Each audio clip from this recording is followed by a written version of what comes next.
29 février 2024, Moscou, allocution du président Poutine devant les délégués de l'Assemblée fédérale russe. На выставке «Россия» был дан старт году семьи.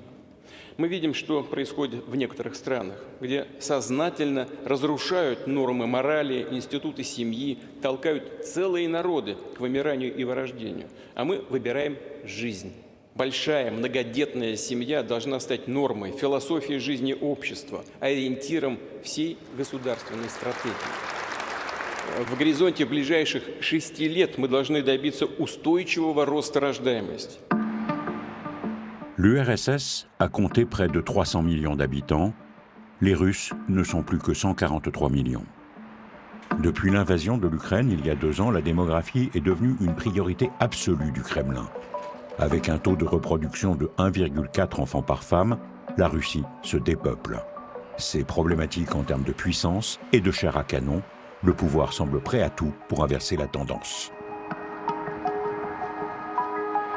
Kaliningrad, l'enclave russe posée entre la Pologne et la Lituanie. L'ancienne Königsberg, allemande jusqu'en 1945, est théoriquement l'une des régions les plus progressistes du pays. Mais même à 2 pas de l'Union européenne, le tournant conservateur russe se fait brutalement sentir jusque dans le corps des femmes. Daria, une artiste de 30 ans, en a récemment fait les frais.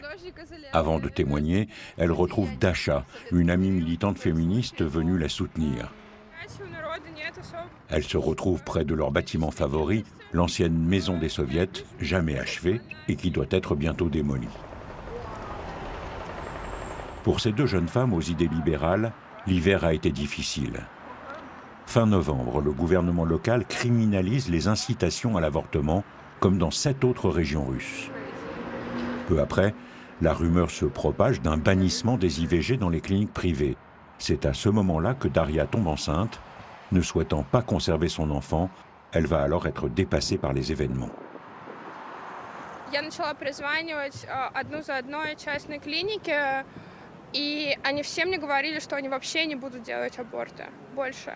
Хотя законодательно мера была принята о запрете к склонению, но этого было достаточно. Люди настолько запуганы здесь, что они полностью убрали процедуру прерывания из своих услуг. Я пришла на прием к девушке, которая сказала, что она мне поможет. А потом она просто набрала меня и сказала: знаешь, я подумала, для твоего здоровья будет очень вредно делать медикаментозный аборт, поэтому иди в женскую консультацию. Ну, то есть она меня просто послала после того, как я неделю подождала. Это очень мне разбило сердце.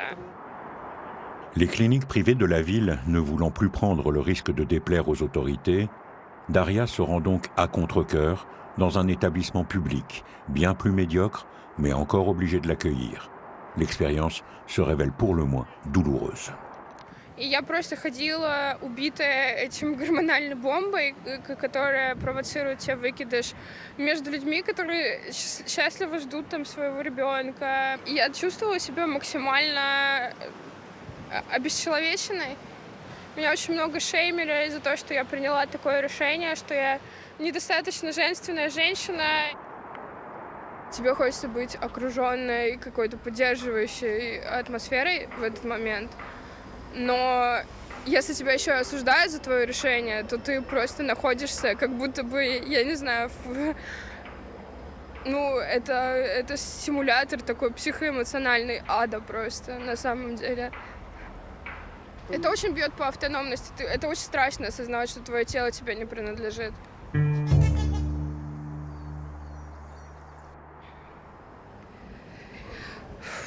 Я просто пыталась going through it, как-то это пережить. La jeune artiste a alors trouvé refuge dans la création. Notamment dans le graffiti, pratique interdite en Russie. Ce personnage mécontent, selon Daria, c'est elle-même. Une façon de se débarrasser de son mal-être.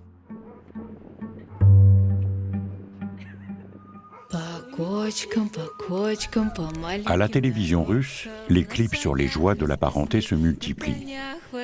Ce discours officiel, implicitement anti-avortement, même s'il n'est pas encore formellement interdit, est déjà mis en œuvre par les hôpitaux publics.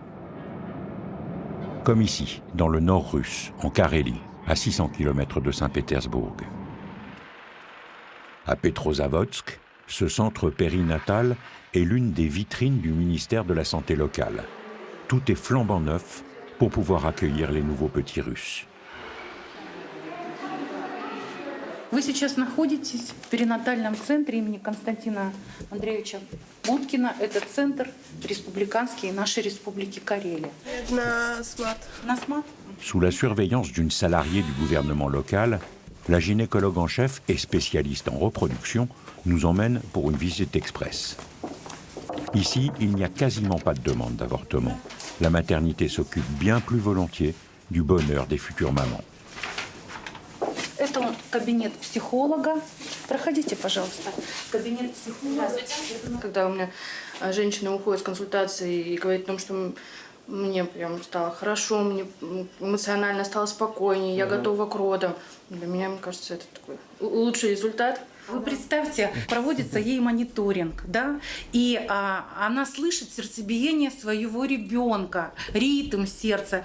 Понимаете, конечно, ну что может быть прекраснее, да? D'autant que cela n'est pas pour déplaire aux autorités. Avec 250 naissances par mois, la maternité respecte une sorte de renouveau du plan, version Poutine. От правительства Республики Карелия получает вот такую подарочную упаковку. Mais ce que le docteur Chapalova tient surtout à montrer, c'est une pièce d'un genre un petit peu particulier. Видите, вот эта вот икона Божьей Матери. В чреве находится малыш. Икона, помощница в родах. Наши женщины очень любят ей молиться, потому что мы верим, что это помогает. Вы знаете, Россия, она ведь всегда славилась своими традициями и большими семьями. Сейчас в семьях российских стали рождаться по 3-му, по 4-му ребенку, что очень радует нас априори. Merveilleusement souriante et enthousiaste, la gynécologue ne se fait pas prier pour resservir le discours traditionnaliste de son président. То есть наши женщины, они настроены на брак, наши женщины настроены на материнство. Это им дано, это, наверное, генетически уже предопределено. Да. Я считаю, что да, основная функция женщины – это все-таки стать мамой. Наша страна, она территориально очень большая, и поэтому, конечно, наши женщины должны рожать.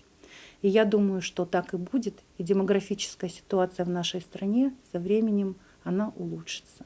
Женщины, которые православные верующие, там ведь запрещены церковью аборты.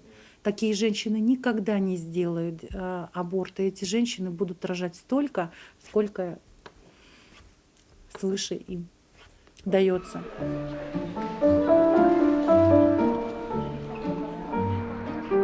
Retour à Kaliningrad, où ce discours essentialiste ne fait pas que des heureuses.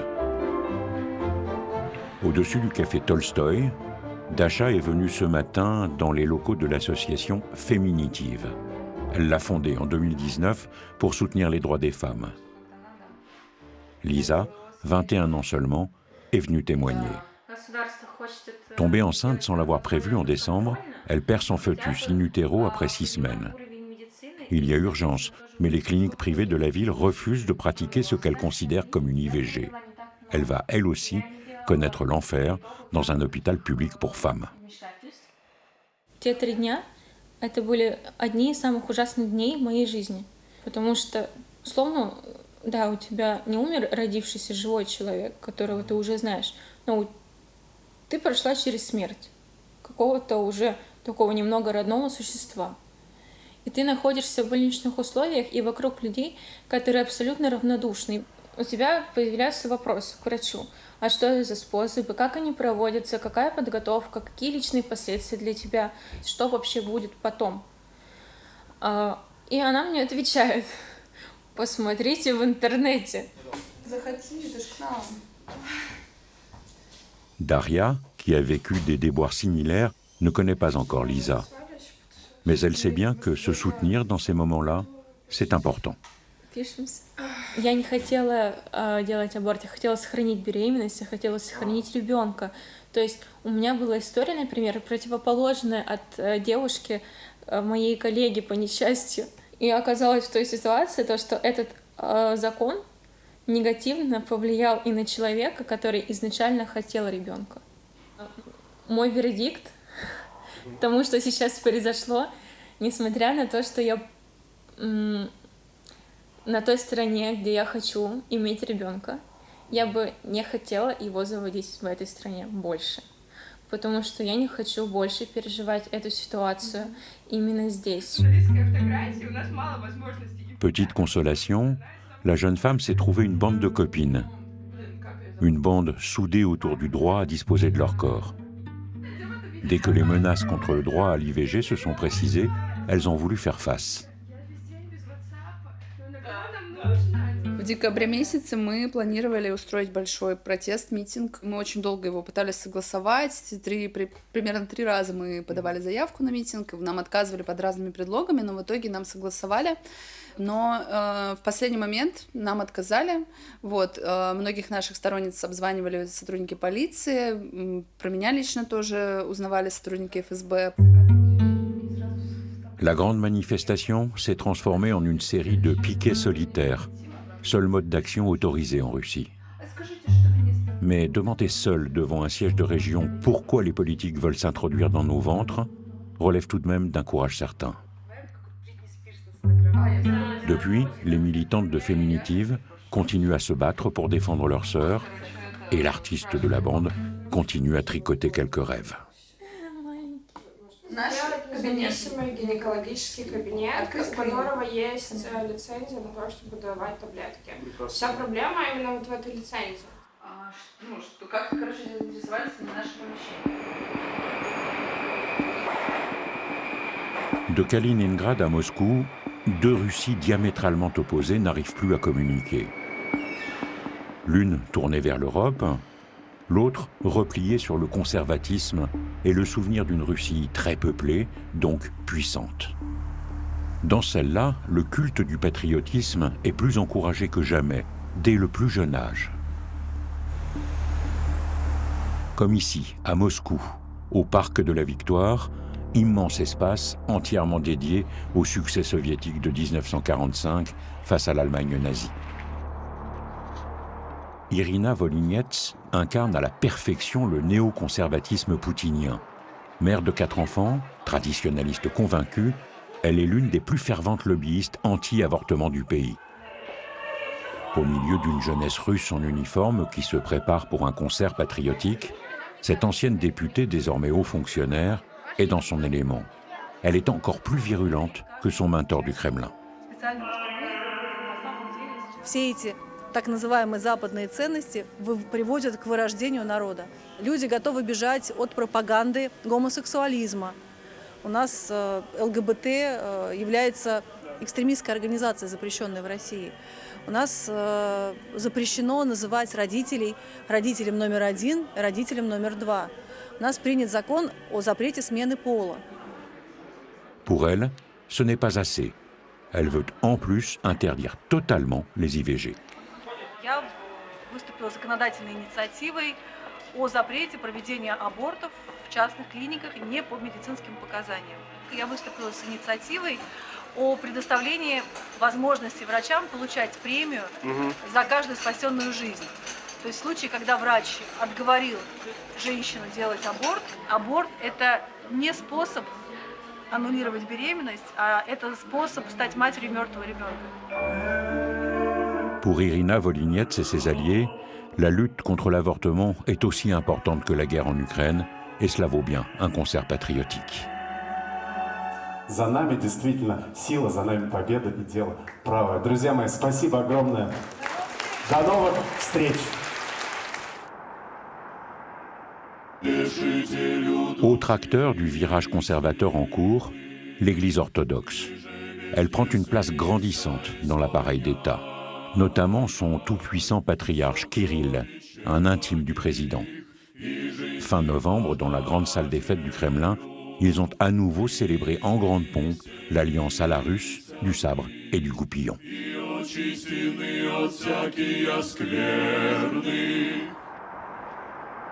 Kazan, au Tatarstan, à 1000 km à l'est de Moscou. L'un des territoires russes les plus conservateurs. Ici, l'Église joue déjà un rôle central dans l'effort national pour booster la démographie. À l'image du prêtre Yaroslav Petrouchenko, lui-même père de 7 enfants. Il siège au conseil de la commission famille du Tatarstan et surtout, il sermonne régulièrement les femmes hésitant à garder leur bébé. Очень важно донести это до матери, что это не просто часть ее тела, это уже отдельная душа. Любой пастор, любой священник, и, наверное, католический тоже, во Франции сталкивается с тем, что травма аборта внутри сердца женщины – это, наверное, самый сильный бич в ее жизни. Необходимо прививать традиционные ценности с самого малолетства. Это сейчас становится уже более престижно, что ли, да, считаться многодетным, чем ранее. Люди понимают, если в России не будет русских детей, то в России не будет. À travers le territoire, les offices religieux pour la vie, pour la famille ou même carrément anti-avortement se multiplient. Cette tendance générale traditionnaliste ravit des militants et des associations qui plaisent au pouvoir. Dans un quartier excentré de Kazan, cette maison abrite un foyer géré par l'une de ses nombreuses associations pro-life. Elle s'appelle Umilenie, tendresse en russe. Ici, des femmes sont prises en charge dans une ambiance conviviale, mais très orthodoxe. Если женщина, не родила ребенка, она еще не до конца женщина. Есть такая бурятская поговорка: туровый тумур – это как не рожавшая, это железная женщина. Cette jeune femme venue de l'extrême-orient russe est bien dans le ton. Les activistes d'Umilenie sont très efficaces dans leur mission prioritaire, la prévention des avortements. Trop nombreux à leurs yeux, notamment chez les jeunes. Alors, elles organisent des leçons dans les lycées et les facultés de la région. Здесь мы видим материалы, которые мы используем на лекциях с учащимися школьниками, студентами. Лекции на тему «Семья и семейные ценности». Мы рассказываем подросткам, студентам о ценности человеческой жизни, о недопустимости и о последствиях аборта. Многие об этом не знают, с ними не разговаривают об этом родители, например, да? Cela fait 7 ans que la directrice de l'association reçoit en tant que psychologue des femmes souhaitant interrompre leur grossesse. Selon elle, leur choix cache forcément des dysfonctionnements plus profonds. В основном это, кстати, нежелание, это желание, наоборот, пожить для себя. Человек хочет быть не привязан ни к чему, ни к семье, ни к одному месту жительства. Путешествовать, жить для себя, может быть, она сама была нежеланным ребенком в семье, да, и поэтому эту установку она сохранила, принеся ее в свою собственную семью. Mais elle l'assure, elle ne veut contraindre personne. То есть у нас есть много методик в арсенале. Мы не уговариваем женщину сохранить беременность. Мы приводим ее к осознанному решению, к осознанному выбору. Liena, 18 ans seulement et déjà enceinte de 6 mois, consulte régulièrement avec Anna. Musique douce et échange chaleureux sur la maternité. Si au départ elle n'était pas sûre, Lena a fini par décider de garder son enfant.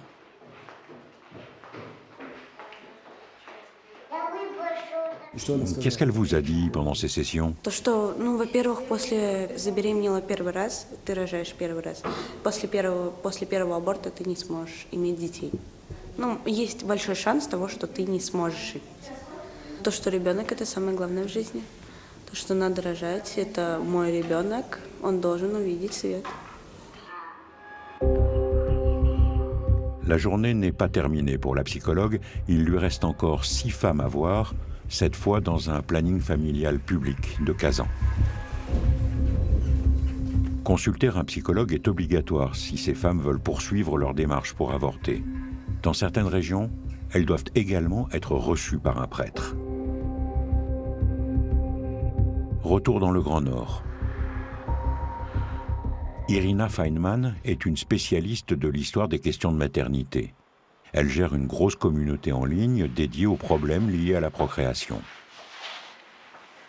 Elle connaît par cœur les groupes pro-vie, patriotiques et conservateurs. Certains sont parfois franchement dangereux.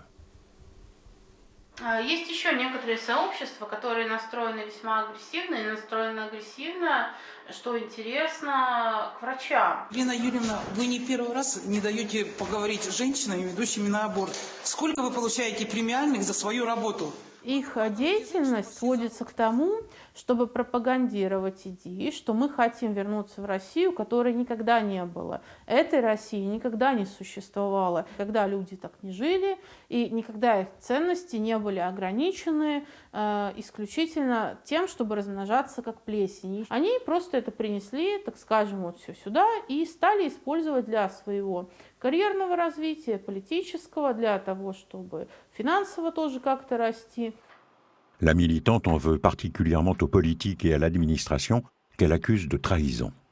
Самое страшное — чиновники из Министерства здравоохранения, которые знают статистику, знают данные, работают с демографами. То есть они не могут не знать эту научную информацию, что запрет абортов не повышает рождаемость, zато повышает материнскую и младенческую смертность.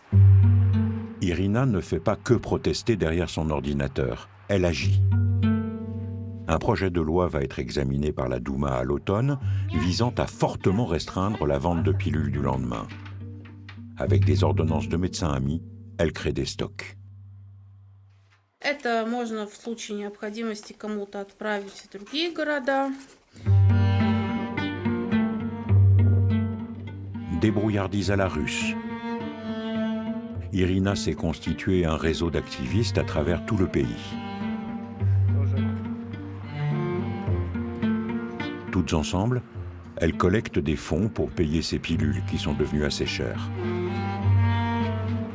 La Poste fait le reste, pour l'instant sans que les autorités y trouvent à redire. Mais elle sait bien qu'elle prend des risques, comme tous ceux qui manifestent un quelconque désaccord aujourd'hui en Russie. Peu importe, elle assume.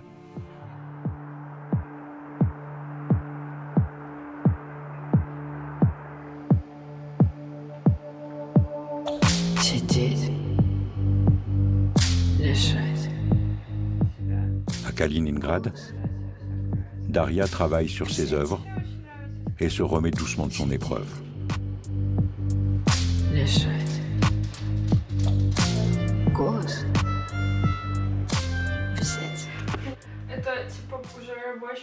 Difficile pour elle de savoir si elle l'a rendue plus créative. Хер знает, до нового вызова какого-то я пока не могу понять. Но во мне точно что-то поменялось. Мне кажется, иногда, я была, наверное, более фаталистичная, драматичная. А сейчас я думаю, что каждый прожитый день — это победа.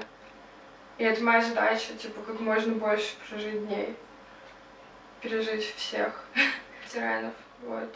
И сохранить себя, сохранить людей вокруг. Сохранить возможность дарить какие-то штуки.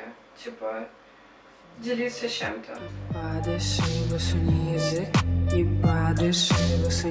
Elle a en tout cas pris une décision, elle restera en Russie. Plus d'1,5 million de ses compatriotes, effrayés par le national-patriotisme du régime, ont choisi l'exil depuis le début de la guerre en Ukraine. Avec ses copines de Kaliningrad, elle tient à faire entendre une autre Russie, celle des femmes qui résistent.